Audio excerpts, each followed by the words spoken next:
মালোপাড়ায় বিশুদ্ধ পানীয় জলের মেশিন উদ্বোধন।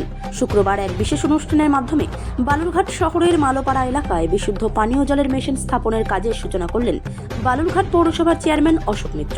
অনুষ্ঠানে উপস্থিত ছিলেন এমসিআইসি অনুজ সরকার, ওয়ার্ড কাউন্সিলর নিত্যানন্দী সহ অন্যান্য বিশিষ্টজনেরা। এলাকাবাসীর দীর্ঘদিনের দাবি মেনে আত্রেশ্বর মন্দিরের সামনে এই প্রকল্পের সূচনা হয়। বিশুদ্ধ পানীয় জলের অভাব দীর্ঘদিন ধরে এলাকাবাসীর জন্য সমস্যার কারণ হয়ে উঠেছিল। তাদের দাবি পূরণ হওয়ায় স্থানীয় বাসিন্দাদের মধ্যে আনন্দের সঞ্চার হয়েছে। এই প্রকল্প এলাকার মানুষের দৈনন্দিন জীবনে সুবিধা এনে দেবে বলে আশা করা হচ্ছে। আজকে এখানে কি কর্মসূচি পালন করলেন?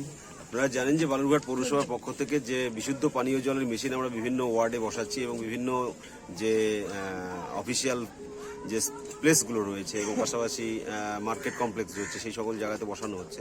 সেই ধারাবাহিকতা বুঝিয়ে রেখে আজকে আমাদের 4 নম্বর ওয়ার্ডের যে মালোপাড়া, এখানে একটা বাবা আত্রেশ্বরের যে মন্দির রয়েছে, সেই মন্দিরের সামনে এলাকাবাসী দীর্ঘদিনের ডিমান্ড ছিল এখানে একটা যে বিশুদ্ধ পানীয় জলের মেশিনের।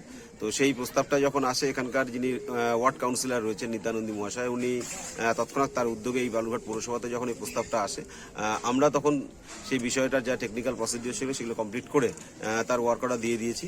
সেই কাজটাই আজকে থেকে শুরু হলো। আগামী কয়েকদিনের মধ্যেই এই মেশিনটিকে আমরা বিশুদ্ধ পানীয় জলের যে মেশিন, সেই মেশিনটিকে আমরা তৈরি করে এলাকাবাসীকে উপহার হিসেবে দেব। কতগুলো বসানো হলো এখনো পর্যন্ত? এখনো পর্যন্ত আমাদের যে 25টি ওয়ার্ডে 25টি বিশুদ্ধ পানীয় জলের মেশিন অলরেডি আমরা বসিয়ে ফেলেছি এবং পাশাপাশি আরও 35টি যে পানীয় জলের মেশিন সেগুলো বসানোর জন্য অলরেডি আমাদের যে টেকনিক্যাল প্রসিডিওর সেই কাজগুলো কমপ্লিট হয়ে গেছে, সেগুলো স্টেপ বাই স্টেপ আমাদের শুরু হয়েছে। ধন্যবাদ।